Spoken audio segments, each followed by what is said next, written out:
سورہ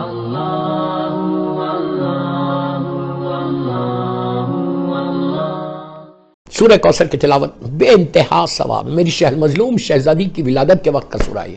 اور جب یہ سورہ مکے میں نازل ہوا، اس وقت نازل ہوا جب میری مظلوم بیوی کی ولادت ہوئی 20 جمادی الثانی کو. جب ولادت ہوئی تو اس مکے کے جو بڑے بڑے ظالمین تھے، مشرکین تھے، کافر تھے، ان لوگوں نے تانا دینا شروع کیا تھا مسلمانوں کو کہ تمہارے رسول کو بیٹی پیدا ہوگی، بیٹی پیدا ہوگی اور نسل ختم ہو جائے گی، لڑکے سے نسل چلتی ہے، بیٹی پیدا ہوگی اور اب تمہارے رسول کے بعد کیا ہونے والا ہے، تم پلٹ کے ہماری طرف آگے. مسلسل ظالمین تانا دے رہے تھے. جب تانا دے رہے تھے اور بات سرکار تک آئی، اللہ کے رسول تک جب بات آئی تو آپ کو بڑا ہرٹ ہوا، تکلیف ہوئی. اللہ یہ کیسے برداشت کر لے کہ اس کے حبیب کو تکلیف ہو جائے. اس نے پورا سورہ بھیج دیا. یہ میرے حبیب ہم نے آپ کو کوثر عطا کیا، کہ اللہ نے کہا میرے حبیب ہم نے آپ کو کوثر عطا کیا، تمہاری نسل ابتر نہیں ہوگی، اس کی نسل ابتر ہوگی، وہ لوگ ابتر ہو جائیں گے. اللہ نے تم کو کوثر عطا کیا. اس لیے کہ سورہ کوثر کے بارے میں یہ ہے کہ جب اللہ نے اس کو بھیجا، کوثر سے مراد کئی لوگوں نے کئی چیزیں لکھی کہ کنواں ایک ہے جنت میں، اس کا نام کوثر ہے. نبوت جو اللہ نے رسول کو دی اس کا نام کوثر ہے. جنت میں ایک جھاڑ ہے اس کا نام کوثر ہے. وہ نہر جو حوض کوثر جس کا میرا مولا ساقی ہے اس کا نام کوثر ہے. لیکن ایک اہل سنت کے بڑے عالم عبداللہ ابن ابو بکر، انہوں نے اپنی تفسیر میں لکھا کہ نہیں، یہ ساری چیزیں بعد میں دی گئی، بعد میں ملی، اور رسول کو یہ نبوت تو پہلے سے آئی. اور اللہ اس سورہ میں کیا کہہ رہا ہے؟ بسم اللہ الرحمن الرحیم، انا اعطیناک الکوثر فصلی لربک وانحر. کہا کہ وہ بہت اچھی بات انہوں نے کی کہ جب دو سینٹنسز کے بیچ میں، عربی کی یہ کمال ہے کہ جب دو سینٹنسز کے بیچ میں فے آ جائے، پھر بول رہا ہوں، دو سینٹنسز کے بیچ میں اگر فے آ جائے تو وہ ساری دیواریں ٹوٹ جاتی، فوراً بلا فصل ہو جاتا، امیڈیٹلی بلا فصل ہو جاتا. اس نے مثال دی کن فیکن، کہ اللہ ارادہ کرتا فوراً ہوتا. پھر بول رہا کن فیکن، اللہ کا ارادہ ہوتا اور فوراً کام ہوتا. پھر بیچ میں من کنتو مولا ہو فہذا علی مولا، میں جس کا مولا ہوں علی اس کے مولا ہے. بیچ میں کوئی دیوار نہیں ہے، بلا فصل ہے. اسی لیے ہم کہتے ہیں خلیفتہ بلا فصل، خلیفتہ بلا فصل، رسول کے بعد بلا فصل اگر ہے تو امام علی ہے. تو اسی طرح من کنتو مولا ہو فہذا علی مولا. اور اس سورہ میں بھی اللہ کیا کہتا ہے؟ انا اعطیناک الکوثر فصل ہے، فوراً.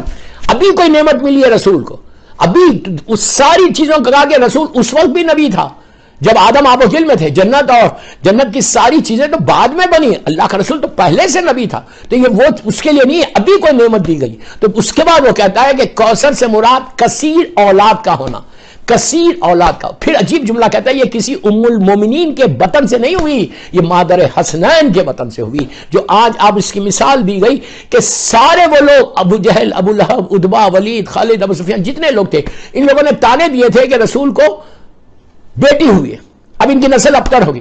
اس نے کہا کہ آج آپ انصاف سے بولو کہ اللہ نے کیسی کوثر عطا کی.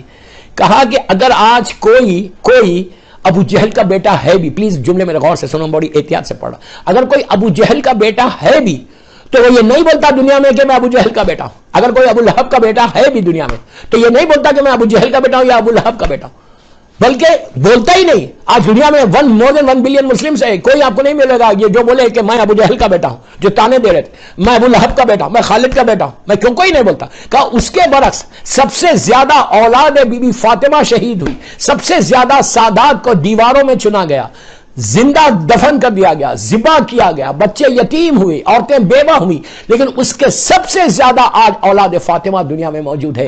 کہا یہ کمال ہے اللہ کی وعدے کا کہ کیسے سورہ کوثر کی تفسیر بنی اور صبح شام اولاد فاطمہ پہ درود بھیجا جاتا ہے. ایک صلوات پڑھ لے محمد والے محمد.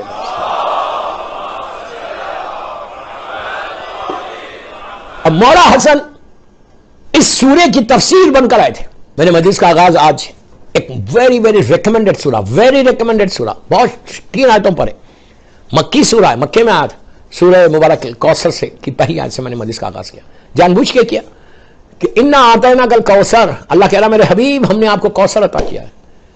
کوثر یہ سورہ اس وقت نازل ہوا، یہ میری شہزادی کونین کا سورہ، اولاد کے لیے بہترین سورہ ہے. اگر کسی کو اولاد نہیں تو سورہ کوثر کی کثرت سے تلاوت کرو، کثرت سے تلاوت کرو. اللہ تم کو اولاد نرینہ اور عطا کرتا، اولاد عطا کرتا. بس یہی دعا کرنا کہ پروردگار بیٹا دے، بیٹی دے، بس صحت کے ساتھ.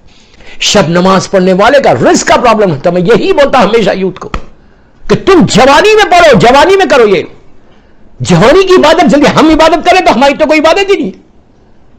لیکن اگر کوئی جوان شب نماز پڑھے کوئی لڑکی شادی کا پرابلم سالو ہو جائے گا تمہارا, شادی کا پرابلم سالو ہو جائے گا, اولاد کا پرابلم سالو ہے. اس لیے کہ مولا علی نے مولا عباس کو نماز شب میں مانگا تھا. اگر بیٹا چاہتے ہو تو شب نماز پڑھو, بیٹی چاہتے ہو تو شب نماز پڑھو. اس لیے کہ مولا حسین نے بی بی سکینہ کو نماز شب میں مانگا تھا. اور I'm telling you, بغیر میسج کے تو حدیث پڑھتے ہی نہیں, پیغام تو ہونا لازم ہے. تو افسر میں کیا بول رہا, وہ کہتے ہیں شب نماز. شب نماز ایک ایسی عبادت ہے, اللہ مجھے معاف کرو, اللہ ہم کو عبادت کا شوق پیدا کرو. ہمیشہ یاد رکھو, عبادت کے شوق کے لیے دل میں ہے عبادت کرو. ہمیشہ امام علی نقی علیہ السلام اور امام حسن عسکری علیہ السلام کا واسطہ دینا. صلی اللہ علیہ محمد و آل محمد.